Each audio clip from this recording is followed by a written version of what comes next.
오늘의 큐티 말씀은 마태복음 24장 15절부터 35절입니다. 제목 주님 만날 기쁨. 먼저 앞뒤 문맥을 살펴보겠습니다.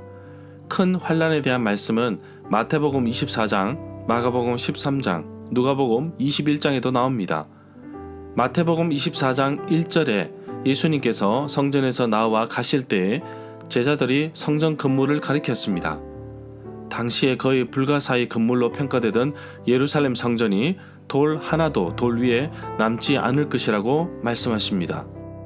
성전의 파괴뿐만 아니라 세상 말에 일어날 일까지 자세하게 말씀하십니다. 불법이 넘쳐나는 세상의 마지막에 끝까지 견디는 사람은 구원을 받을 것이라고 하였습니다. 유대인들이 절대적으로 믿고 있던 예루살렘의 성전이 무너지고 예루살렘마저 멸망당하지만 인자는 큰 나팔 소리와 함께 천사들과 함께 진정한 왕으로 오르실 것입니다. 바로 교회가 세워지면 예수님은 우리와 함께 하십니다.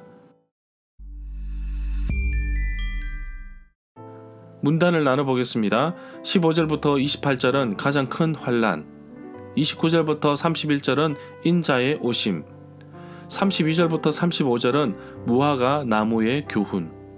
15절에 보면 이 구절에서 말하는 다니엘이 말한 멸망에 가정한 것은 다니엘 9장 27절, 11장 31절, 12장 11절에도 나옵니다. 이 구절에서 읽는 자는 깨달을 진저가 나오는데 괄호로 처리된 이 구절은 독자들을 향한 혼자말로 보고 있습니다. 이 말은 예수님께서 하신 말씀이 아니라 복음서 기자, 저자가 기록한 첨가한 것으로 보고 있습니다. 교회에서 이 본문을 읽는 사람을 향한 권고로 볼 수 있으며 듣는 사람에게 이 말의 의미를 설명하기 위한 것으로 보고 있습니다. 가정함이라는 낱말은 제사 예배의 영역에서 비롯된 것으로 부정해서 종교 의식상으로 금지되어 있거나 부정하여 제사 예배에 참석할 수 없게 만드는 모든 것을 말한다고 봅니다. 17절에 보면 지붕 위에 있는 자는 자기 집안에 있는 물건을 가지러 내려가지 말라고 하십니다. 이 당시의 지붕은 평평하였습니다. 도망가기 위해서는 더 높은 곳으로 피해야지 자신의 소유물을 가지기 위해 집 안으로 들어가서는 안 됩니다. 누가복음은 이 구절에서 롯의 철을 기억하라는 단락을 삽입하여 구체적으로 설명하고 있습니다. 20절에 보면 너희가 도망하고자 하는 때가 겨울이나 안식일이 아니기를 기도하라고 하였습니다. 마태복음에서는 또는 안식일에 라는 구절이 포함되어 있습니다. 율법을 철저하게 지키는 유대인들에게 안식일에 이런 일이 일어나면 갈등하지 않을 수 없습니다. 23절부터 24절에 보면 환난의 때에 사람들이 그리스도가 여기 있다 혹은 그리스도가 저기 있다 하더라도 믿지 말라고 하십니다. 거짓 그리스도들과 거짓 선지자들이 일어나 큰 표적, 증거와 기사, 기적을 보여줄 것이다. 그들은 할 수만 있으면 하나님이 선택한 사람들까지 미혹, 속일 것이라고 하십니다. 지금도 적그리스도가 일어나는데 마지막 때에 더 많은 적그리스도가 올 것이라고 요한 1서 2장 18절에서도 언급하고 있습니다. 26절부터 28절에 보면 이 구절은 마가복음에 나오지 않습니다.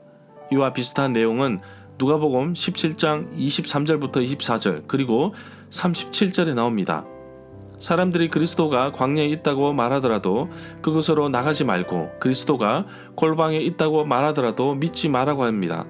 번개가 동쪽에서 쳐서 서쪽으로 번쩍이듯 인자가 오는 것도 이와 같을 것이라고 합니다.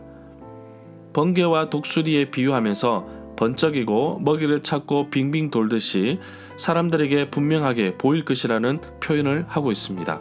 이 구절은 30절에 허용되어 있는 시간 틀 내에 있는 날과 때를 말하는 것이 아니라고 봅니다. 오히려 그것은 또한 이 시간 틀도 다시 문제 삼는 것으로 볼 수 있습니다. 그 구절은 남아있는 귀중한 시간을 종말 시점으로 계산해야 하는데 허비하는 것을 힘주어 경고해야 하는 것으로 봅니다. 33절에 보면 이 구절에 이 모든 일이라는 말이 나오는데 아마도 마태복음 24장 15절부터 22절에 언급된 사건들을 가리키는 것 같다고 볼 수 있습니다. 마태복음 24장 29절부터 31절의 사건은 그 후 즉시 일어날 것으로 봅니다. 이 구절에 인자가 라는 말을 또는 때가 라는 말로 바꾸어 이해할 수도 있습니다.